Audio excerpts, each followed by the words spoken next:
अस्सलाम वालेकुम फ्रेंड्स, उम्मीद करती हूँ आप सब लोग खैरियत से होंगे। आज मैं हाज़िर हुई हूँ क्लास 10 चैप्टर नंबर 1 का लेक्चर नंबर 3 साइंटिफिक पैराडाइम का पार्ट 2। आज हम देखेंगे अंडरस्टैंडिंग स्ट्रक्चर ऑफ मैटर के स्ट्रक्चर ऑफ मैटर को अंडरस्टैंड करने के लिए कौन कौन से साइंटिस्ट ने वर्क किया। ठीक है, तो ये जो हम देखेंगे ये mostly 19th century, 19th and 20th century का जो काम है। ठीक है, 19th और 20th सेंचुरी के अंदर जो पैराडाइम था वो शिफ्ट हो गया था। शिफ्ट मीन के साइंसदानों की जो इंटरेस्ट थी वो चेंज हो गई थी। उनकी जो इंटरेस्ट थी वो किस तरफ चली गई थी कि वो मैटर की केमिकल प्रॉपर्टीज़ को स्टडी करें, केमिकल प्रॉपर्टीज़,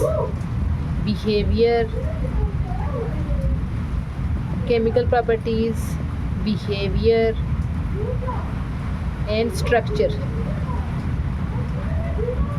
ठीक है, यानी कि जो साइंटिस्ट थे तो उनका ओवरऑल उनकी इंटरेस्ट चेंज हो गई कि वो अब मैटर की केमिकल प्रॉपर्टीज़ देखें कि किस तरीके से डिफरेंट मैटर एक दूसरे के साथ रिएक्ट करते हैं, उनका क्या बिहेवियर है और उनका स्ट्रक्चर क्या है।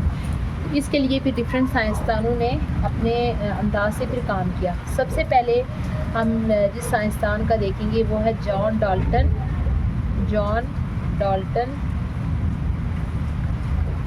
ये जो साइंटिस्ट था इसने एटॉमिक थ्योरी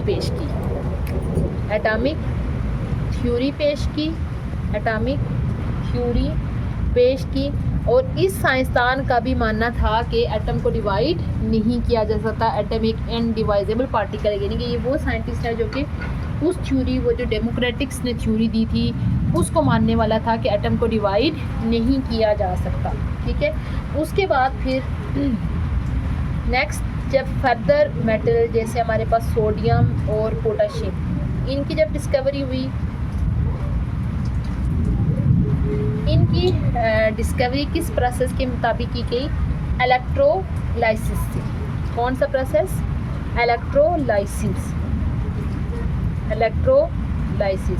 इलेक्ट्रोलाइसिस कौन सा प्रोसेस होता है कि जब किसी कंपाउंड के अंदर से लाइट को गुजारा जाता है, यानी कि बिजली को गुजार के उसको उसके कंपोनेंट में चेंज कर लिया जाता है। कैसे कि सपोज़ हमारे पास NaCl है, साल्ट, इसका सोल्यूशन बना के उसके अंदर से जब क्या पास की जाएगी? इलेक्ट्रिसिटी पास की जाएगी, तो ये अपने कंपोनेंट यानी कि Na और Cl में चेंज हो जाएगा। ठीक है, इस तरीके से जस्ट मैं एक एग्जांपल दे रही हूँ कि इस मेथड को, इलेक्ट्रोलाइसिस के मेथड को यूज़ करते हुए कि कौन कौन से दो एलिमेंट्स की डिस्कवरी की गई? सोडियम और पोटाशियम की। तो यानी इलेक्ट्रोलाइसिस क्या प्रोसेस है जिसमें इलेक्ट्रिसिटी को कंपाउंड के अंदर से गुजारा जाता है तो वो अपने कंपोनेंट में चेंज हो जाता है।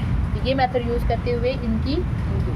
ठीक है, उसके बाद फिर मज़ीद जो है वो कुछ नए लॉज गैसों के बारे में, जैसे हमने देखेंगे पीछे हमने 17th और 18th सेंचुरी में देखा था कि गैस के बारे में एक साइंटिस्ट ने लॉ दिया था। वो कौन था? रॉबर्ट बोवाइल। और उसने कौन सा लॉ दिया था?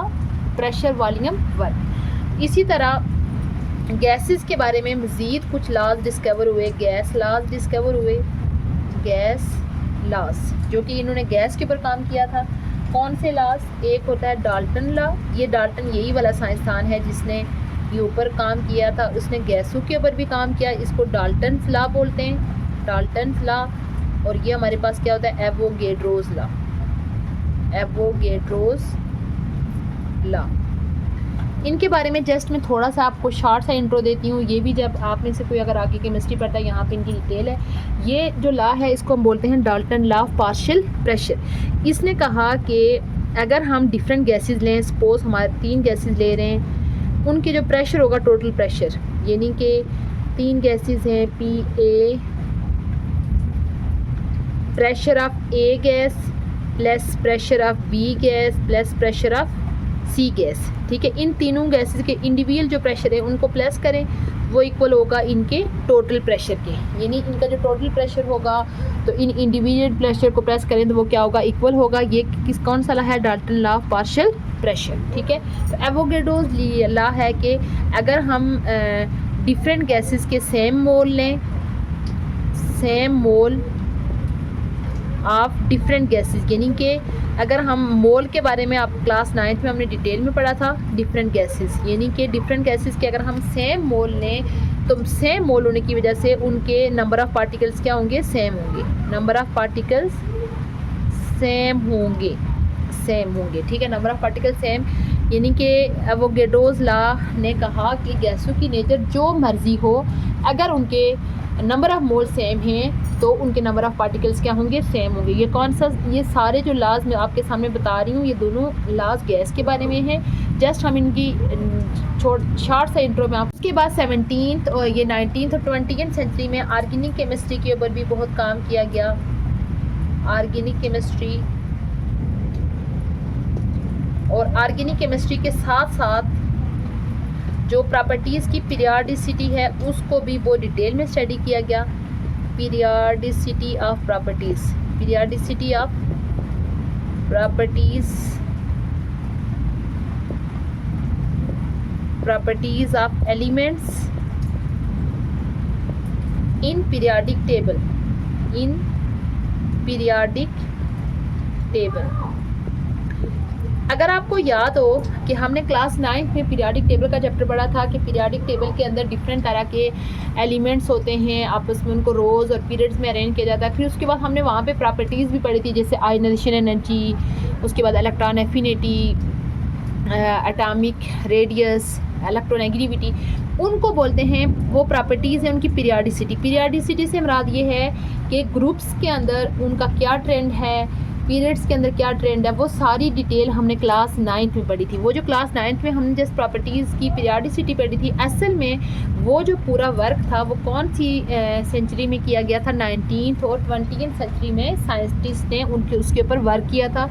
वहाँ पे तो जस्ट हमने वो डिटेल में प्रॉपर्टीज़ पढ़ी हैं, ये उसकी हिस्ट्री है कि वो काम कब किया गया था। अच्छा, उसके बाद फिर नेक्स्ट जो है वो और मज़ीद डिफरेंट साइंटिस्ट ने 1904 में एक साइंटिस्ट है जे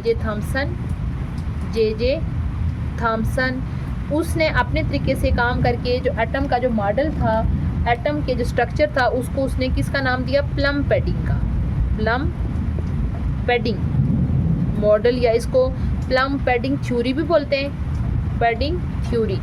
यानी इसने कहा कि जो एटम बेसिकली एक, इसके मुताबिक एटम एक समुंदर की तरह है, पॉजिटिव चार्जेस का समुंदर है, ठीक है। यानी इसने कहा कि पॉजिटिव एटम क्या है, एक पॉजिटिव चार्ज का पूरा समुंदर है, उसके अंदर नेगेटिव चार्ज तैर रहे हैं।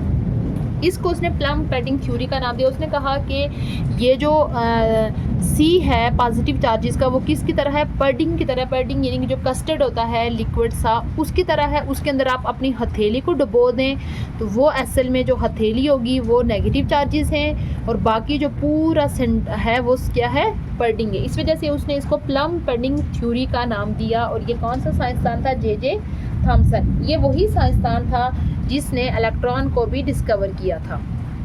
जैसे मैंने आपको बताया कि पहले साइंसदान का मानना था कि एटम को डिवाइड नहीं किया जा सकता, लेकिन जब बाद में काम किया गया फिर देखा गया कि एटम को डिवाइड कर सकते हैं, और एटम के हिस्से होते हैं, एटम के डिफरेंट पार्टिकल्स होते हैं। और जे थॉमसन वो साइंटिस्ट है जिसने किसको डिस्कवर किया, इलेक्ट्रॉन को डिस्कवर किया। अच्छा, उसके बाद फर्दर 1911 में एक साइंटिस्ट था रदरफोर्ड। इसकी डिटेल भी आई थिंक शायद इस हमने उधर भी पढ़ी थी, क्लास 9th में पढ़ी थी। ये वो जो एटॉमिक स्ट्रक्चर का हमने स्ट्रक्चर पढ़ा था, उसमें अंदर हमने पढ़ा था। वो जो साइंसदान था उसने 1911 में काम किया था। उसने जो एक्सपेरिमेंट किया था, इसको गोल्ड फॉइल एक्सपेरिमेंट बोलते हैं। ये यहाँ पे जस्ट में शॉर्ट, इनकी डिटेल में हम नहीं जा रहे, ये कहीं के और किसी न किसी चैप्टर में इनकी डिटेल होती है। कुछ चीज़ें हमने क्लास 9th में पढ़ ली हैं और कुछ हम क्लास 10th के अंदर पढ़ने जा रहे हैं। तो इसने जो एक्सपेरिमेंट किया था उसको गोल्ड फॉइल एक्सपेरिमेंट बोलते हैं। और ये वो साइंसदान था जिसने किसको डिस्कवर किया था, न्यूक्लियस को डिस्कवर किया था। किसको डिस्कवर किया था, इसने न्यूक्लियस को डिस्कवर किया था। और साथ में इसने एक अपना मॉडल पेश किया था जिसको एटॉमिक मॉडल बोलते हैं, लेकिन बाद में इसका जो मॉडल था वो रिजेक्ट हो गया था, कुछ उसके अंदर खामियां थी, ठीक। लेकिन इसकी जो मेन काम है कि इसने न्यूक्लियस डिस्कवर किया। अब देखें जे थॉमसन का जो एक्सपेरिमेंट है कि उसने इलेक्ट्रॉन को डिस्कवर किया, रदरफोर्ड ने न्यूक्लियस को डिस्कवर किया, तो इससे फिर ये चीज़ प्रूव हो गई कि एटम जो है वो इंडिवाइजेबल पार्टिकल नहीं है, बल्कि एटम को डिवाइड किया जा सकता है। अच्छा, उसके बाद फिर मज़ीद साइंसदान आए जिन्होंने इस रदरफोर्ड के काम के अंदर जो खामियां थी इनको इम्प्रूव किया। ठीक है, इसके काम को जिस साइंटिस्ट ने इम्प्रूव किया वो था बोहर, जिसको बोहर मॉडल बोलते हैं। ठीक है, इसने क्या किया, इसका जो मेन काम था, इसने कहा, इसने एनर्जी लेवल्स को डिफाइन किया। एनर्जी लेवल कि ये हमारे पास सपोज के न्यूक्लियस है, तो इसने कहा कि न्यूक्लियस के अराउंड एनर्जी लेवल होते हैं एनर्जी लेवल होते हैं जिनको शेल्स बोलते हैं, और हर शेल की अपनी एनर्जी होती है, यानी KLMN। ठीक है, ये उन शेल्स को उसने नाम भी दिए और साथ में उनके कहा कि हर शेल की एक स्पेसिफिक एनर्जी है।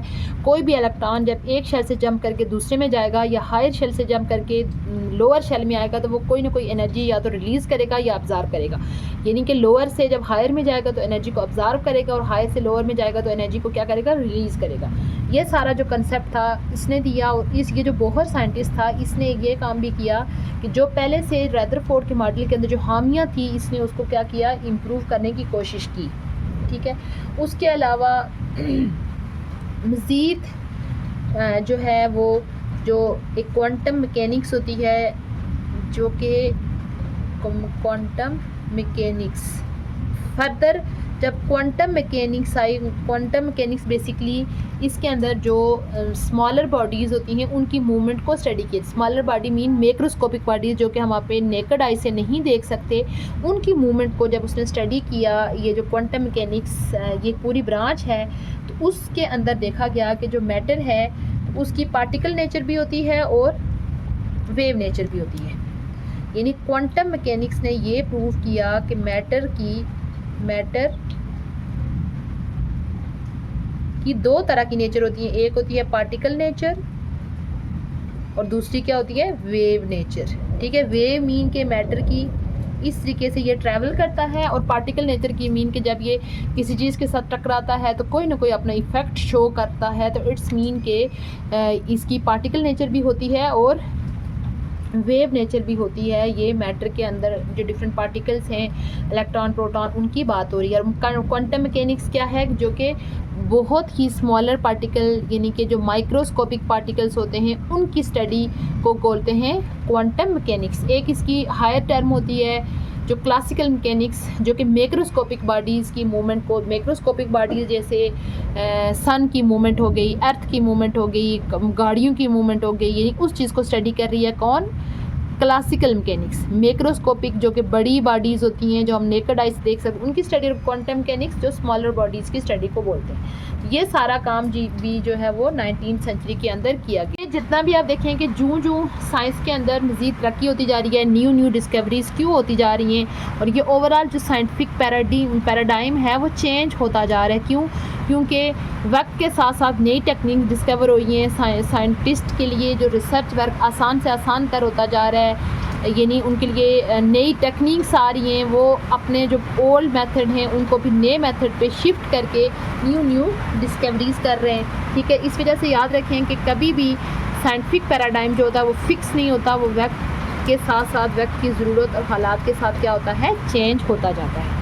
ये था हमारा आज का लेक्चर, जिसमें हमने 19th और 20th सेंचुरी की कुछ डिस्कवरीज़ पढ़ी कि किस तरीके से 19th और 20th सेंचुरी जो है वो उसमें साइंटिस्ट की जो इंटरेस्ट थी वो टोटली चेंज हो गई। उन्होंने केमिकल प्रॉपर्टीज़, बिहेवियर और स्ट्रक्चर को स्टडी करना शुरू कर लिया। फिर हमने डिफरेंट साइंटिस्ट जैसे जॉन डाल्टन का देखा, उसने एटॉमिक थ्योरी पेश की। फिर किस तरीके से हमने देखा कि सोडियम और पोटेशियम को डिस्कवर किया गया। फिर दो गैस लॉज देखे हमने, डाल्टन लॉ और एवोगैड्रोस लॉ। फिर ऑर्गेनिक केमिस्ट्री के ऊपर काम किया गया। पीरियोडिसिटी ऑफ प्रॉपर्टीज़ को डिस्कस किया गया। फिर जे थॉमसन का हमने देखा कि उन्होंने प्लंक पेडिंग थ्योरी दी। रदरफोर्ड ने एक मॉडल दिया और इसने न्यूक्लियस को डिस्कवर किया। बोहर ने इसके मॉडल को मॉडिफाई किया, एनर्जी लेवल्स का कंसेप्ट दिया। और उसके अलावा क्वांटम मैकेनिक्स जो थी उसने कहा कि मैटर जो है वो पार्टिकल नेचर और वेव नेचर दोनों का होता है। ये था हमारा आज का लेक्चर। उम्मीद करती हूँ आपको आज का लेक्चर अच्छा लगा होगा। इंशाल्लाह बहुत जल्द मैं न्यू टॉपिक के साथ हाजिर होंगी। तब तक के लिए अल्लाह हाफ़िज़।